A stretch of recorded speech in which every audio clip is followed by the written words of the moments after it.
Welcome, everyone. Thank you for joining the press availability. I'm Mark Siegel, Communications Director for Oregon Department of Education. Today, we're answering questions on the Resiliency Framework updates released this morning.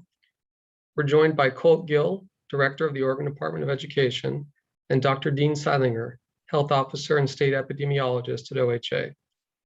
This is an opportunity for media to ask questions and hear from our experts. This event is for media. Members of the public are encouraged to ask questions during Facebook Live events. Some of you have asked for the ability to record this event. We're not offering a recording option. However, we have posted a link to our YouTube channel in the chat of this Zoom, where the recording will be available afterward, and the public can check out that site as well. Today, this availability is scheduled for 1 hour, so after brief remarks by Mr. Gill and Dr. Sidelinger, we'll take questions until 12:30. It also means we're asking that you please keep it to one question per person. If there's time after every journalist has spoken, you can ask a follow-up question.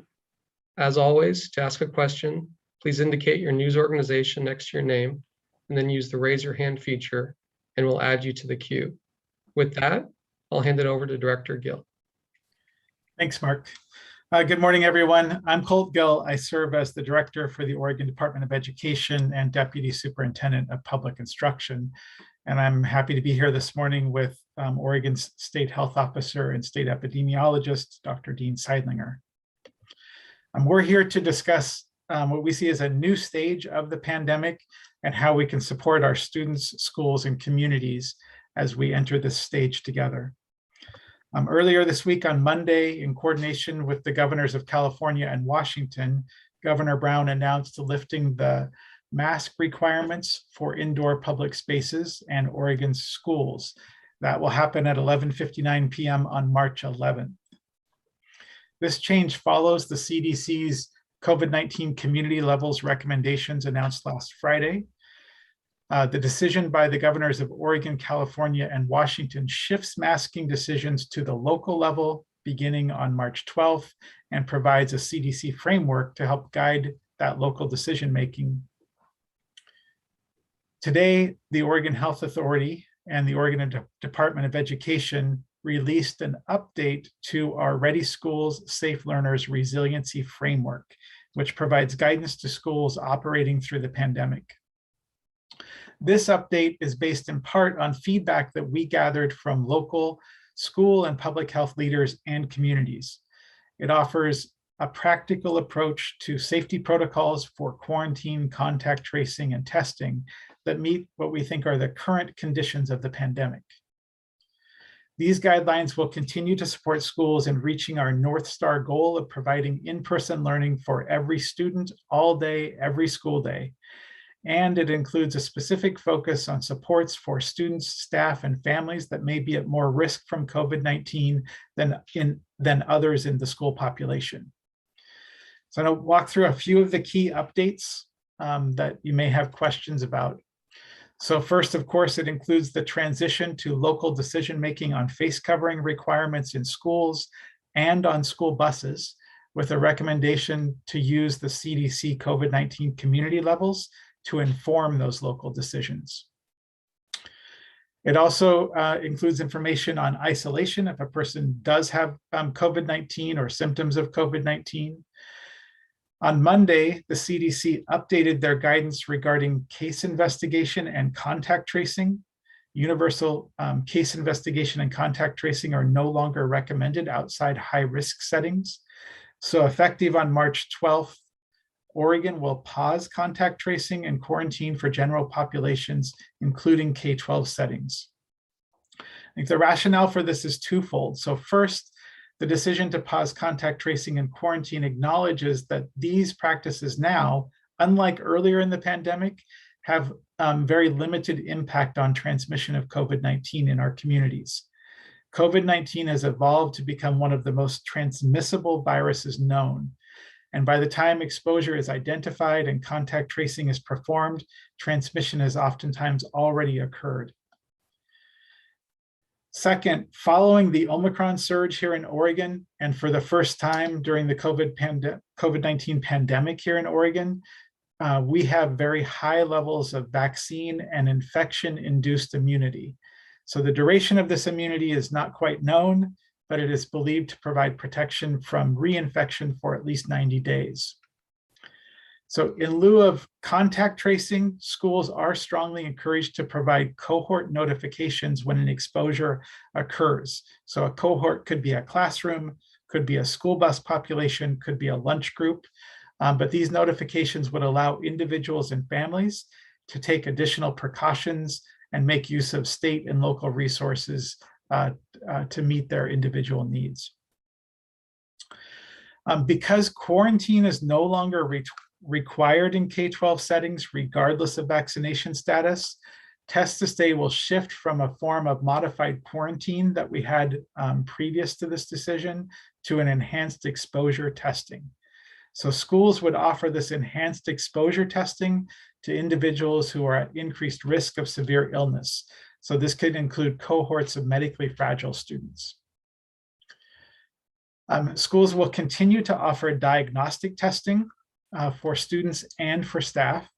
This will allow students to stay in school and provide additional protection to older staff, people who are immunocompromised, people who are unvaccinated, people with disabilities, or others who are at higher risk for serious illness, as well as those who live with people who are at higher risk. We will also continue to offer screening testing for unvaccinated students and staff that are interested in that. When a student tests positive for COVID-19 and or has symptoms, they should isolate for 5 days. Isolation can end after 5 days if the individual is fever-free for 24 hours and their symptoms have improved. Those individuals should continue to wear a well-fitting mask when they're around others at home and in the public for an additional 5 days to reduce the possibility of spread. Finally, we're working really hard with our schools to ensure a safe and respectful environment for students and staff to learn together, regardless of their individual choice to wear a mask or not. Okay, all of this represents significant change in operations of our schools and the day-to-day experience for students and staff. This can feel like it's signaling the end of the pandemic, and I want to be clear that that's not the intention here. Over the last 2 years, we have made many shifts from stay-at-home, save lives, to physical distancing and masking, to a reintroduction of in-person learning. And these moves have saved thousands of lives in Oregon. Each shift over the last 2 years has been in response to a new stage of the pandemic and its impacts, as well as our experience and learning about the effectiveness of various mitigation efforts. The shift we're discussing today signals just that, a new stage of the pandemic, and one where for at least the next few months, our state has some built immunity. As we move toward this new stage and begin to witness these changes in how we approach individual and community safety, I hope that we can offer one another grace and patience through the transition. Some of our family, friends, and neighbors are ready for this change, more than ready, and others will have concerns based on their own assessment of risk for themselves and their loved ones. The members of tribes here in Oregon, communities of color, individuals who experience disability, and our elders all experienced more illness and death from COVID-19. And we all interact with others who are older, immunocompromised, unvaccinated, or otherwise at greater risk from COVID-19. I believe Oregon is at its best when we come together to support each other. My hope is that we can do that through this shift in protocols, that we can recognize that we each have different health needs related to COVID-19, and that we can honor and care for one another through this transition to local decision-making. After 2 years, we've all learned a lot about COVID-19, and many of us have experienced significant loss during this time. Now we're transitioning to a reliance on our local leaders at the county and school district level to consider the local data and develop local protocols to protect all those that are in their care. And the responsibility also falls to us as individuals. When we make a decision whether to wear a mask in certain settings, We have to think more than just about our own personal health. We need to think about the health of the others that we will come into contact with that day and in the days following. Our neighbors and loved ones who are at greater risk from COVID-19 are counting on each of us to help keep them safe as well as keeping you safe. So we asked for grace and patience as our safety protocols were implemented, and people across Oregon responded with empathy and understanding and changed their life habits. This saved lives. The coming weeks will bring a transition back to some of our pre-pandemic habits, and even that change will be challenging for many individuals. Let's bring that same level of care and compassion to our interactions with one another as we transition back to some of these pre-pandemic habits. Thank you for your time this morning. I'll turn it over to Dr. Sidelinger. Thank you, Director Gill. I'm Dr. Dean Sidelinger, State Health Officer and State Epidemiologist here in Oregon. I'd like to elaborate on some of the changes that are being made to the resiliency framework. It's important to remember that while the worst of the current surge is behind us, COVID-19 still exists. It will continue to cause disease even as we transition into a post-pandemic phase. To those still battling the disease, helping a loved one recover, or mourning the loss of a family member, you are in my thoughts. As I told you Monday, we are seeing significantly lower daily cases. Hospitalizations are steeply dropping to pre-Omicron levels, and our percent positivity has dropped dramatically. After March 11th, the need to wear masks and take the other protections won't magically disappear. We must still exercise caution and common sense. OHA continues to recommend vaccination for everyone who is eligible. Universal masking as a primary protective measure is effective in schools, and we recommend mask wearing in communities with high levels of spread. Many Oregonians may continue wearing masks, those who are unvaccinated, those who are immunocompromised, those at higher risk for complications, those who are 65 and older, those who live with someone in one of these categories. Many people may still feel anxious and want to continue wearing a mask in indoor crowded settings. Many students and staff in our schools will continue to wear masks, and we should all have patience, understanding, and support for each other's decision. What will change is some of the public health practices that we employed earlier in the pandemic. We now have a significant proportion of the population with vaccination or infection-induced immunity. Given how quickly transmission occurs and given the number of people who've had no or very mild symptoms and do not come to the timely attention of public health, tools such as case investigation and contact tracing are no longer as effective in most settings. That is why, once the mask requirements are lifted, we will be pausing contact tracing and quarantine for the general population, including K-12 school and childcare settings. OHA had already moved off universal case investigation and contact tracing for the general public. These decisions align with the new CDC guidance. Contact tracing and quarantine will still be recommended for high-risk congregate settings, including healthcare, jails, and prisons and shelters.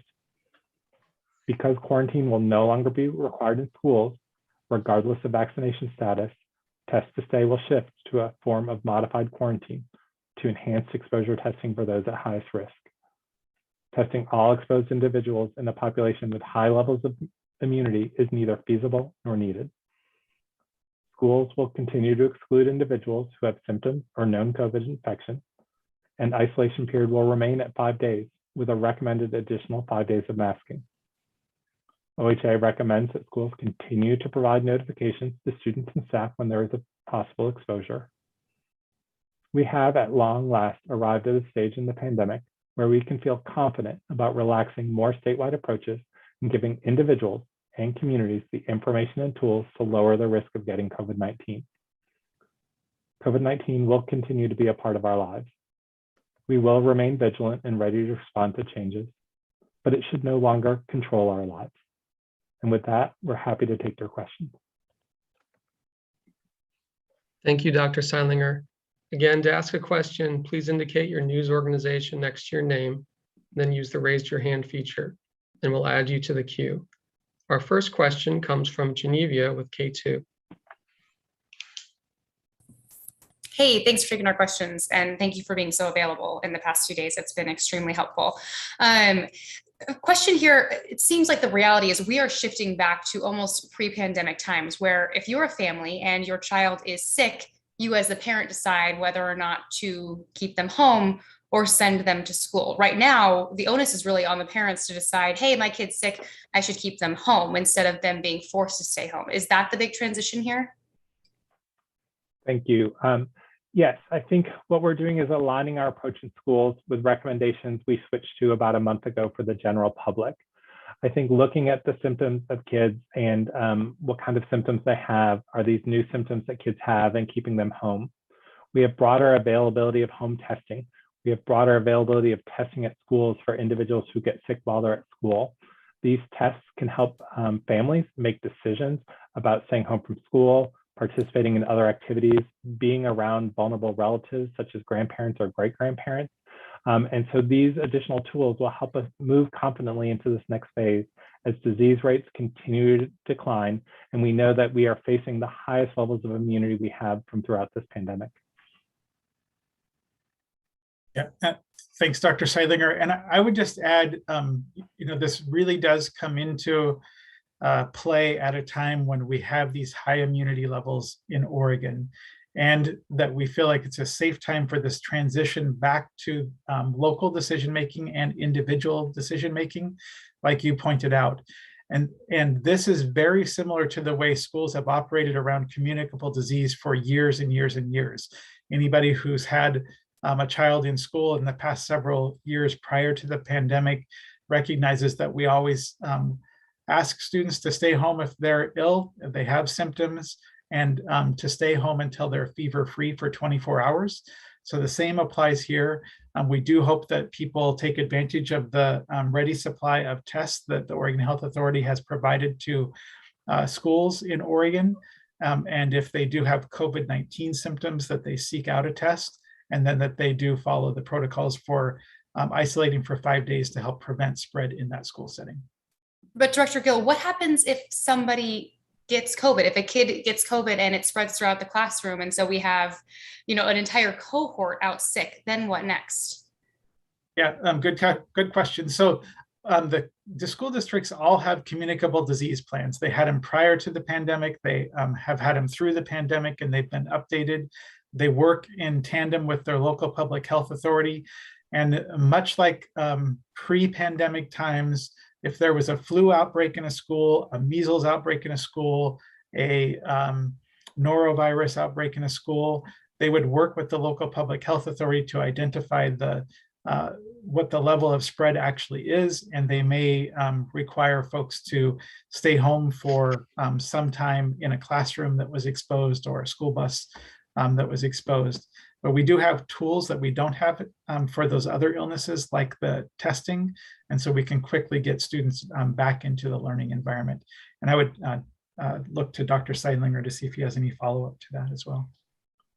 Thank you, Director Gill. I think that is all correct. I think going forward, we are encouraging the continued collaboration between our local public health and local school partners to make decisions when they see clusters of cases or increased number of cases, to institute protocols that will decrease the transmission in schools and to keep kids continuously in school with low risk of transmission. Those discussions happened pre-pandemic, they happened throughout the pandemic, and we encourage them to continue happening now. Our next question goes to Rachel Alexander with Salem Reporter. Hi, thank you. I'm wondering, you mentioned that high-risk settings, these practices of quarantine and contact tracing will continue. I'm wondering if any school settings will be considered high risk, such as some special education classrooms or spaces that are specifically for medically fragile students. And then I'm also wondering if you consulted any medically fragile student or parent advocacy groups before making these changes. Thank you. The schools themselves in general we would not consider high-risk settings. But as we talked about with the shift of our test to stay to kind of enhanced exposure testing, we would encourage schools to work to make those tests available to individuals who are at higher risk. that could include special education classrooms or classrooms that serve a large number of students with disabilities, so that they have access to testing, since they would potentially be at higher risk for complications and may need to seek treatment or seek care sooner than others. So we still have these tests available, and we would encourage their use in these settings. We have had discussions through ODE primarily, but also with our partners at Oregon Department of Human Services about impacts of changes on individuals with intellectual or developmental disabilities. And we know that with higher risk, that these changes may be perceived as putting them at higher risk. But we feel that at a time when disease rates are coming down, immunity levels are as high as they are, this will not significantly increase risk in schools. And we want to shift some of our testing resources and access to those testing resources to get them into, get them to families, to students who could most benefit from them, so that we can mitigate any potential risk. Director Gill, would you like to add? Thank you, Dr. Sidelinger. I think that all sounds exactly right. We did coordinate with the folks that you mentioned. We also talked with special education directors, with some school nurses and others who support both medically fragile students and students who experience disability. As we were developing those protocols, we continue to create additional guidance and support to support these communities of students. One of the things we want to be really careful and cautious around is that we want to create a system that provides them with the continued access to in-person learning, like all students in our schools, but does also help to keep all students safe. The one other caveat I would add is that Oregon is home to a few dormitory schools. And so we will continue to work with them when they are in those live-in settings around additional protocols that they can have in place. Thank you. And Dr. Sidelinger, I'm sorry, just to make sure I'm understanding, part of the goal here is to, you said, to make those tests more available. So rather than generally testing all students, many of whom are lower risk, so that those tests are more accessible to the students who need them most. Is that correct?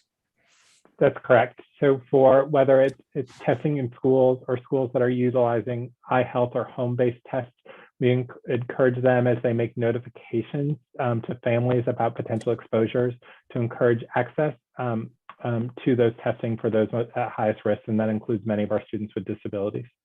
Thank you. Our next question goes to Angelina Dixon with KBEL. Hello, and yeah, thank you for taking questions today, everybody. Our question is, what, if any, changes are being made to the Test to Stay program? Thank you. Test to Stay, as we currently know it, would no longer exist. Test to Stay helped support a modified version of quarantine. So when cases were high, we know that the potential of someone being at school with COVID was higher. If that person was wearing a mask, the risk of spread to others was low, and especially when that other person was wearing a mask. So we felt we could confidently have that person stay in school throughout the entire period after their exposure by testing them twice. As we move forward into this next phase, we know that case rates will be significantly lower. Our immunization rates have continued to increase, and we know we have a large number of people who've recently recovered from infection who have some level of immunity.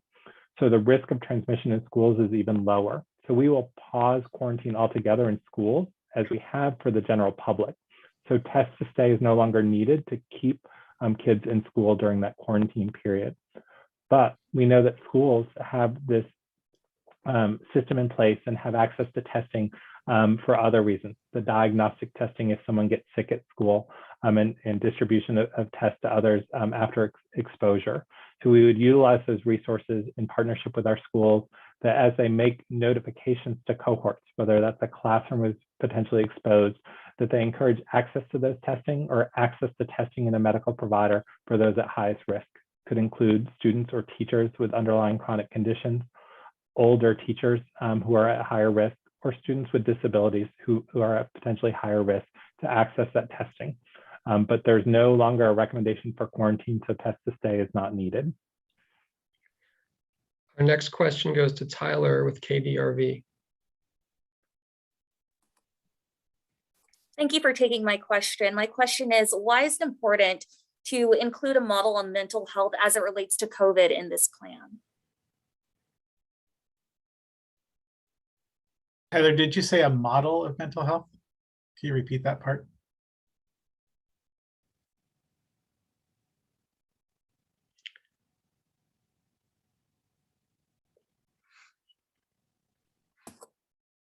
Sorry, I I think couldn't that is- unmute. Yes, why was it important for you guys to include a model concerning mental health in this plan that we didn't see before in the 2020-2021 model?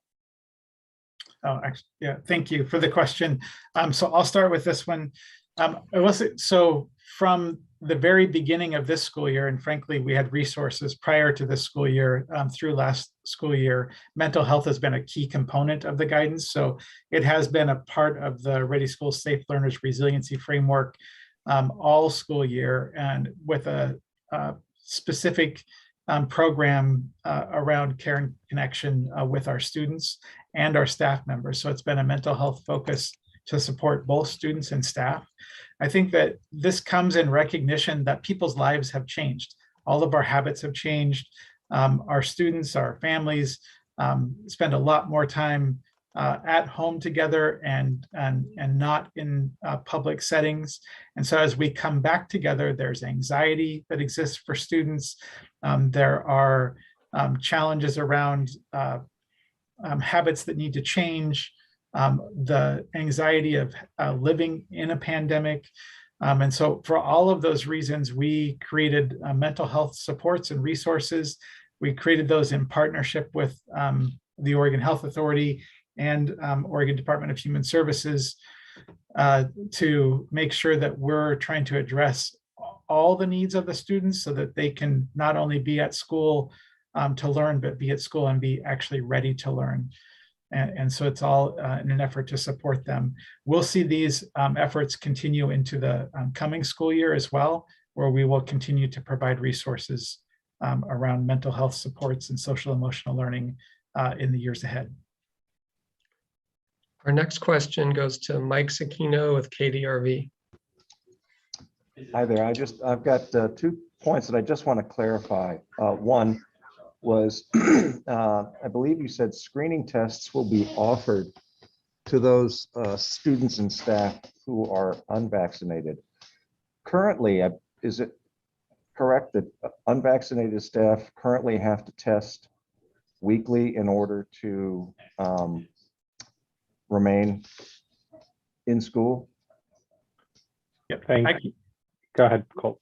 Okay. I can start with this one, and I will turn it over to Dr. Sidelinger because the access to testing and all the testing programs are Oregon Health Authority programs operating in our schools, and they have been incredibly effective. So I want to be clear on the testing opportunities.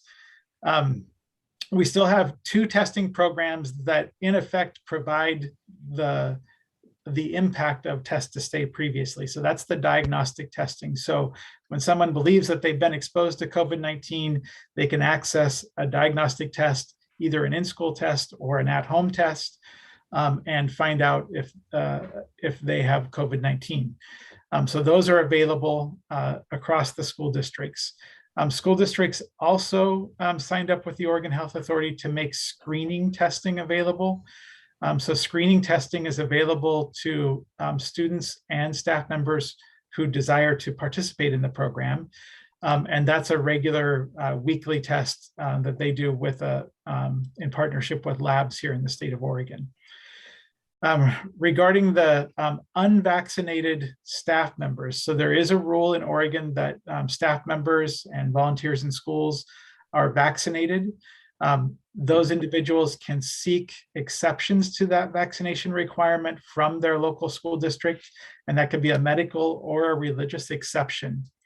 When a district offers that exception and accepts it, they need to take reasonable steps to prevent that unvaccinated person from contracting COVID-19 and from spreading it to others. So those reasonable steps vary from district to district. So some districts have employed a weekly testing model, some use a symptom screening model, some use a KN95 mask, for example, and some use a mix of those. So I think as we move into a time when we are making masking a local decision, we'll see some changes in how local school districts address the reasonable steps to prevent the spread of COVID-19 among unvaccinated staff. But that's a local decision. Dr. Sidelinger? Yeah, thank you, Director Gill. Yeah, I'll reiterate all of those points are correct. All of our testing right now in schools, diagnostic testing or screening testing, or even test to stay as it is currently used, are opt-in for individuals. So individuals voluntarily participate. For those unvaccinated staff, employers have made the decisions about what accommodations are in place. That's been at the local level, the control for that since the vaccine requirement went into place, and that will continue. So whether they, those who are requiring weekly testing will continue to require weekly testing, or upgraded masks or other things remain a local decision with local school boards. Okay. All right. Thank you. Our next question is to Lisa Balick with Coin. Good morning. Question for both Dr. Sidelinger and Director Gill. You're both parents, and a lot of times people look at the professionals and say, what are they doing? So that's the reason for my questioning about how comfortable are you with your own kids going to school without a mask? Are you going to keep them in a mask? And the other part of that is, how effective are cloth masks at this point in the schools? I will start. I will correct and say, while I am a pet parent, I am not the parent of a human child, but I am a pediatrician and have had many conversations with family members and colleagues who have children. I think, you know, as parents, it is a time to make additional choices, as parents throughout this pandemic have been making. What is the risk to my individual child? Do they have underlying conditions? Do I have underlying conditions, or do we have someone in the home who we're caring for, an elderly relative or someone else with underlying conditions that puts them at higher risk? What's the transmission like in our community? Are we at high transmission or lower transmission? What are vaccination rates like? Are the people around my child vaccinated? Is my child vaccinated if they're eligible? And is everyone up to date with vaccines? What steps has my school taken? Have they communicated about changes in ventilation, changes in air filtration, and other things that indicate changes that would reduce the risk of spread? And taking all of those together, making a decision, you know, for my child. If I had a child now who is over 5, you know, I know that they would be vaccinated, that myself and my husband are vaccinated, and other in our household are vaccinated. So those steps are important steps we've taken. I live in the Portland area where cases have come down and are out of that high level. And I know that schools and our communities have taken significant steps to kind of improve airflow and air circulation. You know, the sticking point for me would be living with an elderly relative who's at higher risk, that someone could bring that home. But likely, you know, with everyone vaccinated with low rates of disease in our community, we could move forward, I think, with sending, you know, a child to school without a mask. Yeah, thank you, Dr. Sidelinger. I would just add too that our son is now older and makes his own decisions. Thankfully, he did make the decision to vaccinate and boost. He is in schools every day. He's a school teacher. And the conversations that we've had over this last week have been related to the CDC COVID-19 community levels, and taking a look at those suggested actions on the part of individuals and on the part of schools. So that's a 2-part chart when you look at it. So we have talked about making decisions for ourselves based on where our county is at on that community levels, whether we're in the low, medium, or high transmission section of it, and also taking into account how the organizations that we work for are responding. So if they are not implementing the recommended protocols when they are in the yellow and orange zones of that chart, then we would want to take extra precautions ourselves. So that's the way we've talked about it as a family. Our next question goes to Alex Baumhart with Oregon Capitol Chronicle. Hi, my questions are probably best directed to Director Gill, and they're about risk mitigation for schools. So the first one would be ODE, OHA still recommend masks. What advice, if any, are you giving to school districts that will choose to go mask optional should they face a lawsuit in the event of an outbreak? And my second question is, for the small number of districts where the school boards decided to go mask optional this first week of March, what sort of financial risks are they facing, if any? And I'm thinking of Malala River and Redmond. And if you have any updates you can provide on the Alsea School District. Yeah, thanks. Those are all good questions. So the guidance actually points to the CDC COVID-19 community levels as the guidance from OHA and ODE. So we are recommending to school districts that that they look to those that tool from the CDC to inform their local decision-making on masking, and that they always hold true for individuals, especially those that are unvaccinated, immunocompromised, otherwise at higher risk, maybe due to their age as well, to make sure that the school is a welcoming and safe place for individuals to continue to choose to wear a mask. So I think our guidance is directly in line with the CDC and wouldn't take a district outside of that. The possibility of a lawsuit in our country is also always a real possibility. I do think that our schools, by and large, are working hard to take careful note of what national and state and local level from their local public health authorities, the recommendations that are provided to them, and implementing them well, by and large, across Oregon.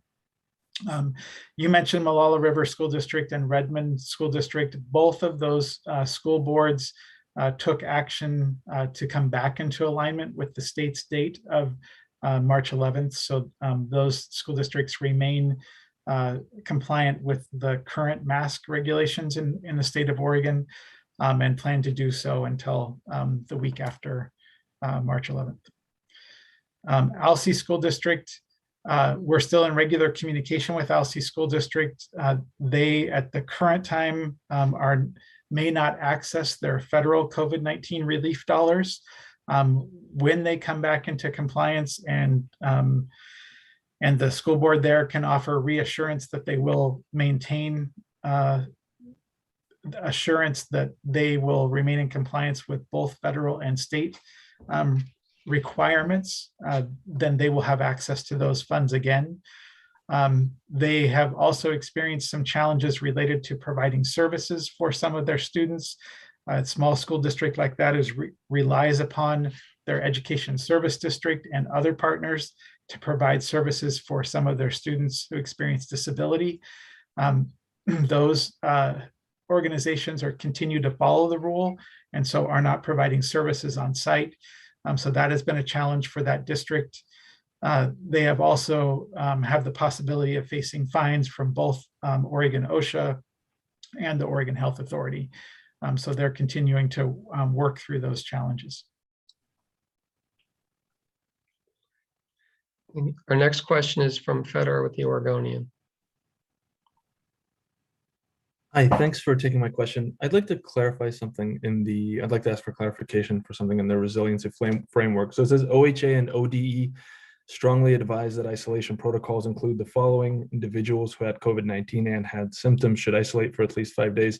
So does that mean that isolation will be also a local decision, whether isolation should happen?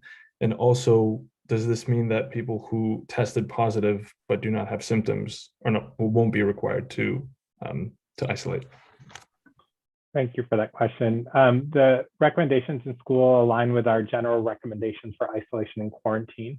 We recommend that individuals who test positive for COVID-19 or have symptoms of COVID-19, particularly if they've had an exposure, consider themselves to have COVID-19 and isolate at home for 5 days, and consistently wear a well-fitting mask when around others for days 6 through 10. This language has not changed for schools or in the general public, and that's the continued recommendation. What has changed is the broad recommendation for quarantine of susceptible exposed individuals in schools. That was still being treated as a potential exposure, and with rare exceptions of some test to stay, which caused modification of quarantine to allow folks to still come to school. That quarantine recommendation in K-12 and early learning division settings will align with our general public approach, which we've had in place for the last month. Okay, so isolation will be required for students who've tested positive. The recommendation is that individuals stay at home. Schools do have a responsibility, if they know about an individual with COVID-19, to exclude them for those 5 days while they are recovering. Or if their symptoms are improving and their fever has gone away, they are allowed to return at days 6 through 10. And we encourage schools to support those students in wearing a mask on days 6 or 10, or to have a system in place. But schools are required under OAR to exclude individuals with COVID during their period when they're most infectious. Thank you. Our final question goes to Elizabeth Miller with OPB. Hi. So what does this mean generally for students who are unvaccinated? And then a kind of second question along with that, how prevalent is screening testing throughout Oregon? Does every district have they all signed up for screening testing? Thank you. I'll start with the last question.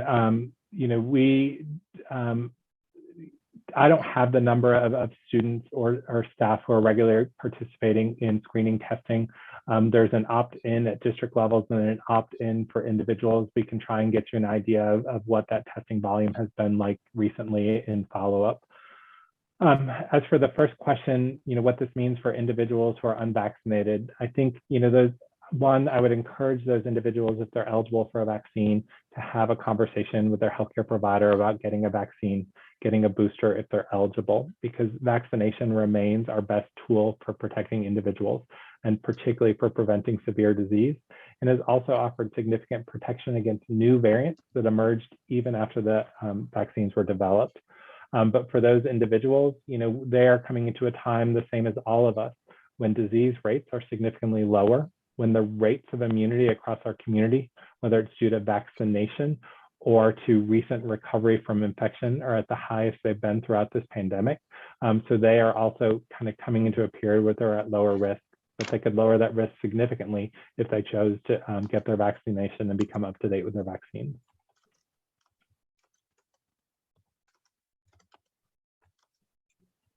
With that, Mark, I think you said that was our last question. Would you That was, I know that we have a couple folks with a few follow-ups, and since we have time, I think we can accommodate it. So first, we'll go to Genevia with K2 and then Elizabeth Miller again. Thanks. Just a quick question about unvaccinated volunteers. So we know right now unvaccinated staff and school volunteers have to get that exception in order to go into schools. Is there any word that maybe we'll be letting parents and teachers come into schools who are unvaccinated and no longer need that proof of an exemption? I mean, we know that there are a lot of parents who want to get back into the schools, and schools could use the help. So any word for those parents who are wondering, hey, when can I go back in and volunteer at my schools? There are no current plans to change the K-12 vaccination requirement, which is in place for staff and volunteers in K-12 settings. We know that while we are all happy to see significantly decreased levels of COVID in our communities and significantly decreased stress on our healthcare system, COVID has not gone away. So having high levels of immunization in the staff and volunteers in schools is an important tool in keeping schools a lower risk environment for transmission of COVID. And there are no plans to update that rule in the near future. Elizabeth Miller, do you have a question? Yeah, I just had a quick question. When this whole conversation kind of started, there was a concern that going mask optional might increase quarantines, increase time out of school for students. I mean, is that concern still there for you, Colt, or for you, Dean? Thank you. I will start. I think, our approach to COVID-19 in schools and in general has always been a balancing act. as we strive to provide an environment in schools that has lower risk for transmission of COVID for all individuals in that setting, whether they're from a community that's been disproportionately impacted by COVID-19, our tribal neighbors, our students of color, whether they're students with disabilities who are at higher risk, staff or students with chronic conditions that put them at higher risk. How do we provide an environment that lowers the risk of transmission, but also an environment that supports the social and emotional health of students, promotes optimal mental health for students that we know have been tremendously stressed during this response. So during the times of remote learning, there was a shift in the way many of those resources were developed. But as we moved into lower disease rates, as we had vaccines available for adults and then for most students in these settings, shifting to a focus of maintaining consistent in-person learning is important. So certainly folks who are sick when cases surged impacted schools' ability to have teachers who are not sick or not impacted by exposures to COVID provide those services. And as cases come down, immunization rates and protection rates from recent recovery of infection go up. This is a time we feel we can safely make these changes without increasing the physical risk of spread of COVID and maintain that goal of keeping students in desks in front of talented teachers every day for the remainder of the school year. Director Gill. Thanks, Dean. So I first want to just add one thing to the previous question and just note that our volunteers who are coming into schools, one of the reasons why it is so important to include them in the vaccination requirement for volunteers and staff is that, again, they're working with a mostly unvaccinated population. Our student population doesn't have the highest the same rates of vaccination as the adult population. So right now our over 18 population in Oregon that has completed their primary series is over 75%. So over 75% of those people who would be volunteering in our schools already meet that requirement. And 83% of them have the first of that series. So they're very close to meeting that requirement to be able to volunteer in the schools. So my hope is that they will consider vaccinations, and when that is, not an alignment to their religion or doesn't meet their medical needs, that they seek that exception, and we still welcome their volunteerism in our schools. So I want to make that part clear. And then to your question, Elizabeth, you're right. So at the beginning of this, we were again, at the beginning of the discussions around when these changes occur, looking at the pandemic and our tools a little bit differently. Now we know that quarantine will not impact students' access to education, regardless of whether they're wearing face coverings or not. And for me, I always go back to that rationale. So we know that the reason that we can make this shift right now is, one, because that mitigation effort at this time in the pandemic is not an effective one. Omicron has become so transmissible that quarantine and contact tracing was not an effective tool to slow it down. So it's not a tool that we need in place right now, and it will allow more students to stay in school more regularly. And then at this time in the pandemic in Oregon, we have these high rates of immunity based on vaccination numbers that I just shared, and based on the number of people who experienced the disease in the last few weeks. So we are coming down from kind of extreme case rates in the state of Oregon to where we were prior to this last surge. So we will see far fewer cases among those we know, and in the community settings and in school settings. So right now, this is a time when we can make these shifts and transition some of this responsibility to the local level for decision-making around how to hold school in person in safe ways. And we won't see a difference in the impact of a quarantine on individuals who are in school districts that choose to continue to mask versus those that don't. So Rachel Alexander with Salem Reporter has a follow-up. Thanks. Just really quickly, the guidelines say that you're recommending, rather than contact tracing, kind of a broad cohort-based notification if someone's exposed to COVID. Could you give some examples of what a cohort would be in this context? Like, is that a classroom, a lunch group, the school band, all of the above? Yes, you have it exactly right. And it is for families who have experienced this before, when there's been, chicken pox in a classroom, it's like that. So if there's been a known exposure that the school knows about, they notify the families in that classroom that your child's class had an exposure to a person who was positive with COVID-19, and we'll give them resources, both where they can get a test from the school, either an at-home or an at-school test, and some next steps to take. So that's the kind of notice that we're talking about. And it would be a classroom cohort, a school bus cohort, a lunchroom cohort, a sports team cohort, all of those would. Thank you. Julia Silverman has the actual last question. Go ahead, Julia. Thank you, guys. Thank you so much for taking the question. I appreciate it. Gosh, we've come such a long way. And obviously, along the way, masks have become such a political football, as I know we all know. And we know that after today and after March 12th, some communities in Oregon are more likely to get rid of masks in schools and some may not. And there are not just health reasons for that, but political ones. So I guess I'm really interested to know what your direct advice would be to schools in communities that are in that sort of medium to low risk tier that the CDC has outlined. Would you advise them to unmask? Would you advise them to let kids sit wherever they want at lunch or slow dance at the prom or, all the things that we are familiar with from a pre-pandemic, quote unquote, normal. And similarly, there are, as you pointed out on Monday, many communities in Oregon that remain in that high risk level as outlined by the CDC's new guidelines. Would you advise them you are advising them, right, to continue to mask, although of course the decision is in local control. So maybe my real question is, are you advising schools in medium to low risk tier levels to unmask and return to what we recognize as a pre-pandemic normal? How about if I start and then Dr. Sidelinger, you can answer and close us out for the event.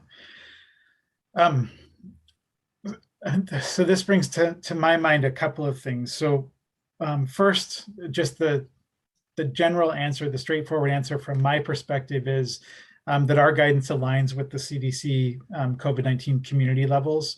And we would advise that a school district that is in that high level or the orange level, that they do implement universal masking.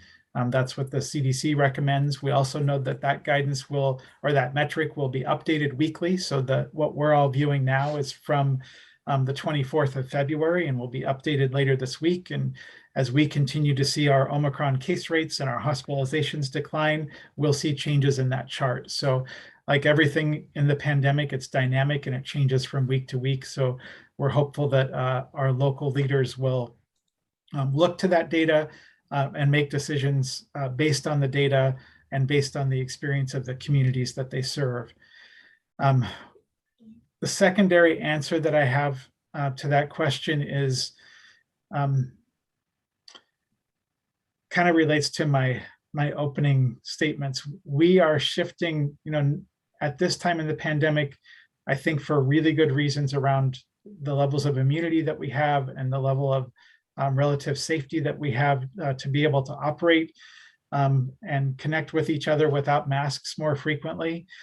But we're also making a tremendous shift in the level of responsibility that we're asking local leaders to take on. So our county commissioners, as they act as boards of public health in their counties, our school district leaders, whether they're the appointed ones or the elected leaders, to really think carefully beyond the politics of the issues, but really think carefully about how they can maintain in-person instruction in safe ways for students on a daily basis. So my hope is that they will also dive into the data, that they will take advantage of those local public health professionals that we have in counties across Oregon and use their expertise to help make decisions that help make our schools safe and effective for all of our students.